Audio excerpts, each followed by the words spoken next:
Good afternoon, everyone, and welcome to Work Love Live, Work Love TV. Happy Work Love Wednesday, whatever you want to say. I am in true chilling out fashion. I am getting the COVID hair. I usually have the sides of my head shaved, and now I'm getting these little mini curl froze here on the sides with my hair up in a ponytail, which I actually like. Shaving the sides is nice until you can't maintain it because you have to miss several haircuts. So that's happening. I've done a couple of video calls today. Everyone's commenting on my sweatshirt. And I do love Disney. I'm saddened by the fact that this summer I might not be able to go on my trip.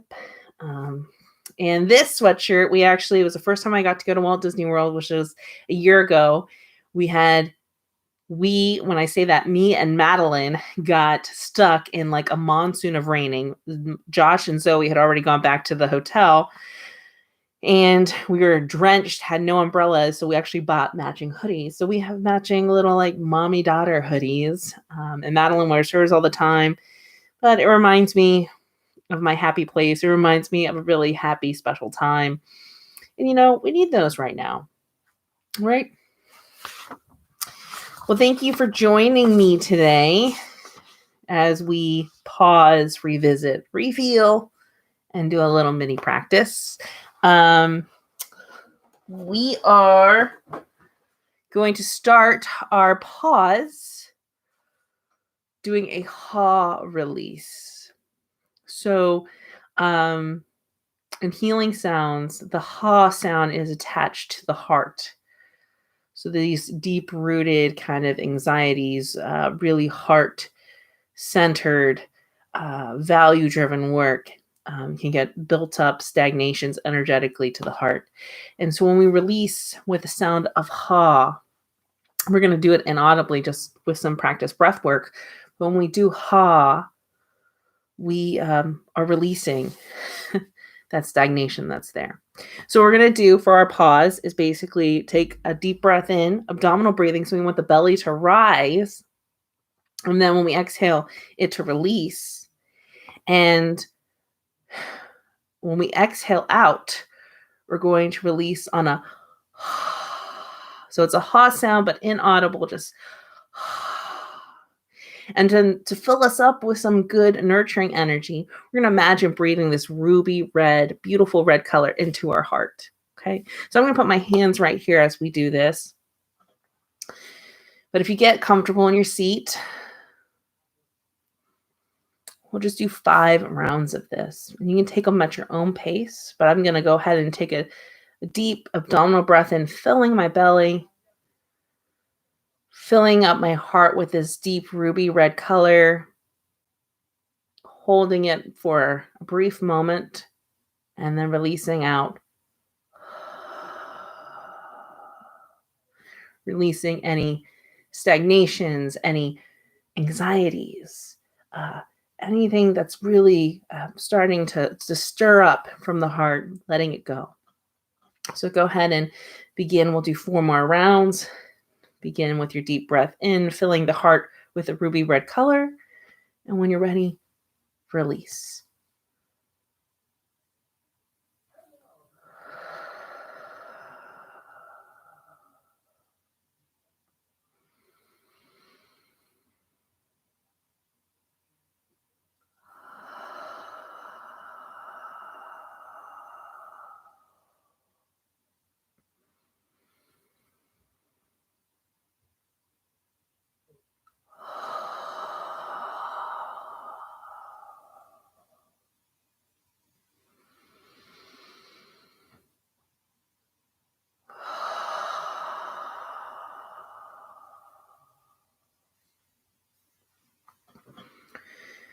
When you're finished with your 4th breath, go ahead and just let your breathing return to normal.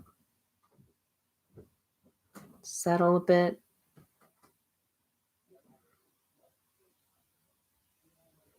All right.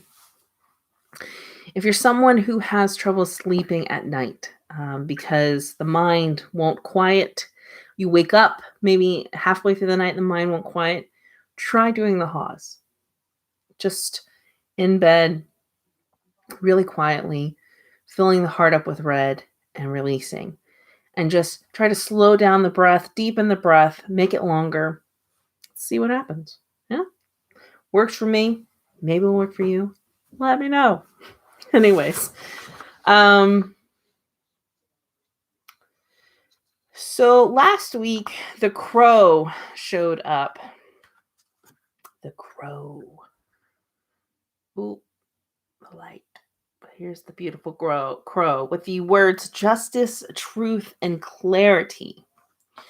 So let's read again. So the message from the crow out of the Spirit Song tarot deck that we were picking up, Paulina Cassidy. At the portal of shadow and light, the seen and unseen, Crow holds the gifts of ancient wisdom and sacred law.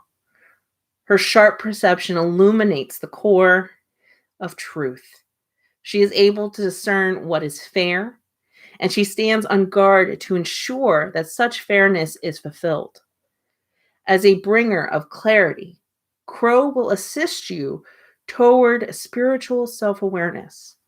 In standing by your personal integrity, you will awaken your authentic self. Balance is a continuous process on the road of adjustment, weighing decisions carefully so as to bring everything back into balance. You are the orchestrator of your life. Consider your results of all actions taken as your actions and thoughts shape your future. So after reading that, we kind of left with this conclusion that the crow is asking us to increase our self-awareness over the last week, to own our truth. The crow hints that our truth may be the key to finding the balance we are ultimately seeking in life. So before I go any further, I just want to, do mini rant of this concept of balance. And so I think in life, what we're seeking is ultimately balance. You can tie this to work-life balance if you want to. I come from the belief, because I'm so deeply moved and passionate about my work, just as moved and passionate as I am about my family, that they're intertwined. And that balance, that careful dance that happens on an ongoing basis is really needed. And so I just talk about this generic balance that we're all trying to find of taking care of ourselves, doing the work that we love, and also spending time with the people that we love. So for me, my truth, this concept of truth, comes down to my authentic self. And authentic self to me is who I was before I started to accumulate all of the junk crap of others telling me what I should be, rather than allowing me to be who I am. And depending on how old you are, how much of life you have lived, there is a lot of junk. There could be a lot of junk accumulated. And so one of the greatest gifts that this time of quarantine has given me is the time to really listen to my truth, to really sort through when it's myself speaking versus the voice of someone else that I've let kind of embed themselves within me, that I've let their opinion override my personal opinion of what I think is best. And really starting to sort through that all.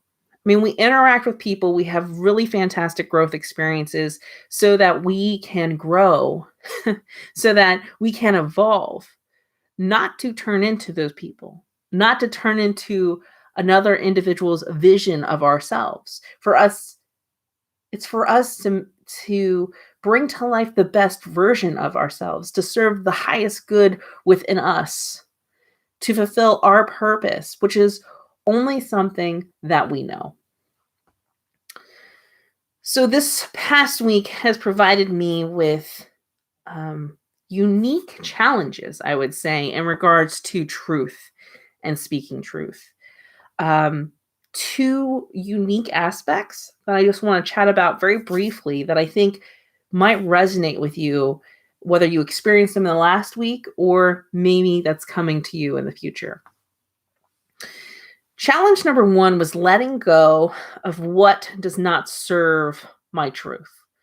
So what's interesting to me is over the past week, I was presented with an opportunity, we'll call it an opportunity, where there was work that I was doing that I thought was fully aligned with my purpose. I thought it was heart-filled work. I came to the conclusion after deeper reflection and clarity that it actually was doing harm. We'll just use it. We're doing harm to my truth. It was suppressing my truth. It actually was putting me in contact with people who were trying to turn me and change my truth to be what they wanted. And I stayed in that situation because I believed that I was doing what was for the greatest good for, in this case, the organization that was involved. This past week, I had the unique opportunity of deciding to do what's best for myself. And interesting turn of events when I chose to let go and say, no, this does not serve me. This does not serve my truth. This is not serving the highest good for me, which felt really, really selfish. It triggered a transformational event that I have been wanting to see happen for this group of people for a very long time. And so knowing now that I was potentially holding up the evolution, what needed to happen, what I wanted to happen, the growth for these people, because I was ultimately not recognizing that was not part of my path anymore. The other one, the other challenge was owning my truth. So I had one, letting go of things that do not serve my truth. But the second one was owning my truth. And I've been asked to do that in two ways. Number one, I'm working on my book. And the chapters, as with any of the books that I write, are very much a growth journey for me. And this recent chapter that I'm halfway through today is a doozy. It's stuff that I don't want to talk about. It's truth that I'm not willing to share yet. And I think that I realize that sometimes we're okay revealing parts of us. And that works for a while. But as we continue to grow and we continue to evolve, we have to start showing up more and more and giving more and owning all the aspects of our truth. And so that gets to the point where, if you're cleaning out the closet, you got to start getting to the back, the stuff that you packed away a long time ago, hoping that you would never have to show to the world. Now I'm getting to that box of stuff. And it's very uncomfortable. And in the last 24 hours, I've been forced to write about it. I've been forced to talk about it with a close friend. And I think I'm still kind of in the whirlwind of emotions because it is just a lot coming forward. But at the same time, I feel good about it. I feel like it's still a step forward, and it was what was intended for me to move forward on my path. And that's comforting. So that's what I got right now. So those were the two things. I would say that this past week was tough, but full of lessons. And I don't think I fully understand what those lessons are. And maybe this week's reveal will help with that. I don't know. So we are concluding our animal-inspired prompt series. So originally when I started this, I thought we're going to do all animals. We're not. We're going to dive into some other cards because I think it's good for you to see the varied kind of tools that are out there. It's also good for me, and I kind of shake things up and see how the messages could show up in different ways and challenge me in different ways as well. So we're going to close it out with my favorite animal deck, the Spirit Animal Oracle by Colette Baron-Reid, because I love this deck so much. So let's get ready for this reveal.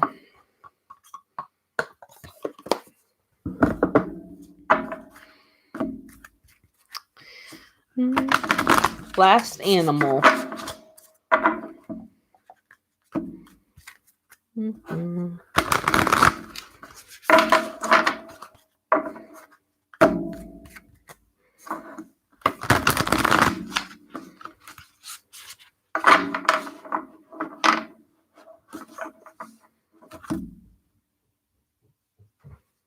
You know what? We're going to pick from the top of the deck because that's what I'm feeling today. That's what I'm feeling. Oh my gosh. It's the same card in a different deck. All right. Crow. Let's see what you have to say from Colette's deck. Crow spirit, co-create with spirit. So maybe truly the lessons that I just talked about are not fully done. So let's see what's here.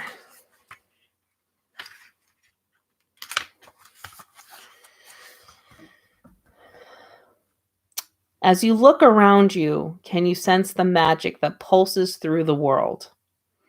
Have you witnessed how every thought can become a thing? How every intention can call the universe into action as the sacred laws shape what you experience?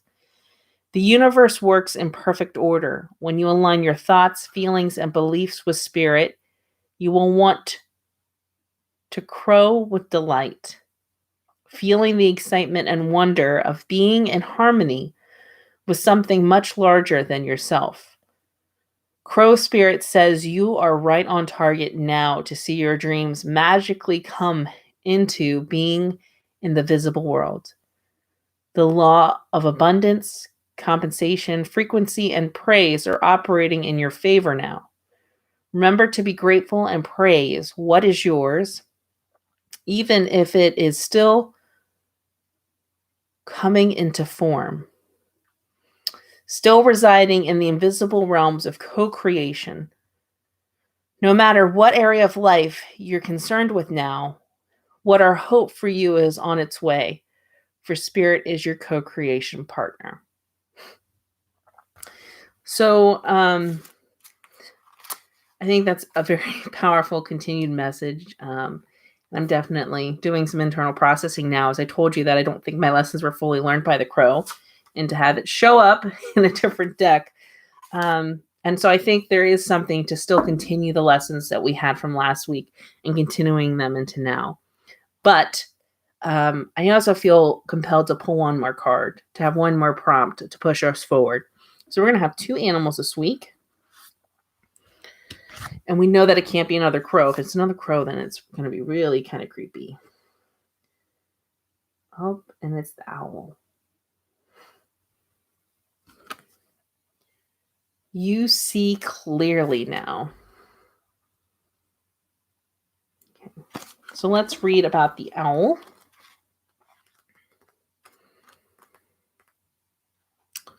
Owl spirit arrives to remind you that the wisdom within you is informed by your keen senses and the wisdom within the consciousness we all share. Even in the darkest hour, even in the darkest night, the owl sees clearly and is guided by every sense it has, including the first sense of intuition. Right now, your sensitivities are turbocharged and you are receiving messages from all directions. Owl Spirit reminds you to be wise and pay attention to what's between the lines and what is invisible to the naked eye, what cannot be heard with the ears, and what others may not be able to perceive. With all your senses aroused, you have much knowledge available to you. Clarity will come as you sit with all that you are sensing, allowing your intuition to guide you in understanding the whole and not just the parts. Let your wisdom arise and be your guide as you trust the acuity of all your senses. Intuition is real and can provide the clarity you need to understand your situation right now. your relationships, your finances, your job, whatever it is, you can see the truth clearly now.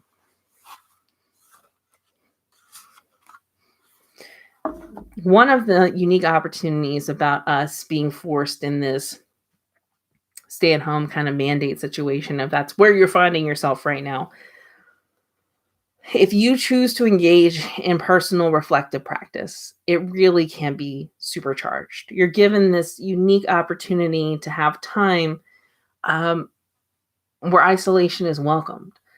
I'm in a household with a bunch of 2 kids and a husband, 2 dogs, and I've still been able to find half an hour a day to engage in a practice, another half an hour to do some meditative practice, and doing that on a consistent basis for a week, for 2 weeks, for 3 weeks is going to raise the energetic vibration to a place that's not common for me because I don't have that consistency built into my life when we're out and about.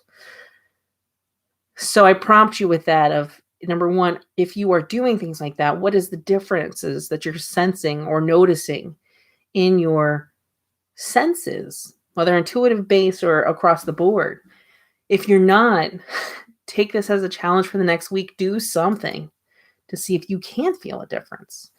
Because I think especially going into May, we don't know if May is a transition month, if we're going to be locked down till June. But you have still time to really seize this opportunity. So to close out this Wednesday, we're going to do a practice called pulling down the heavens, which can be used for several different things. We're going to use it to center our energy, to bring it down and settle it. So as I talked about with, this owning my truth and letting things go, I've had a lot of almost anxiety, which is why we did the ha at the beginning. So this is going to help settle. And so this should help if you're doing that. It's a great settling exercise. A colleague taught it to my husband, and he does it quite frequently as well. So when we do pulling down the heavens, our hands are going to come along the sides, and they'll be palms down, halfway up, and then they will transition at here, around and down.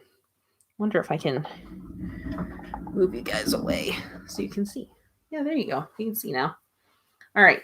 So we're going to do this 4 times. We're going to go slowly. And the whole idea, just focus, it's gathering all that energy that's around and then just bringing it through and settling it down. It's very calming. Okay. So let's do that 4 times. Beginning, hands along the side, flip to the sky, and settle.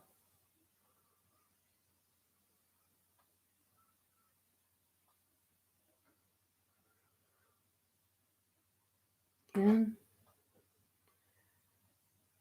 sky, settle.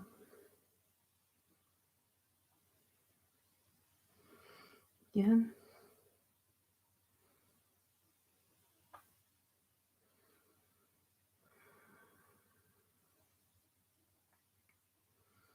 And one more.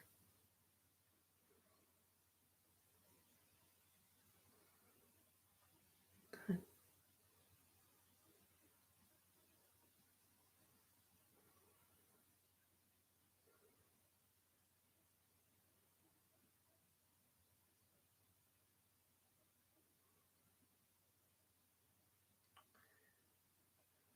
And that's all I have for you today for Work Love TV. Thank you so much for joining me, and I'll see you next week as we talk about continued crow lessons and how owl showed up with its prompt. And we'll pause, we'll revisit, we'll reveal our new latest category of prompts, and we'll do a little bit of practice. So until then, have a great week. I'll talk to you later. Bye.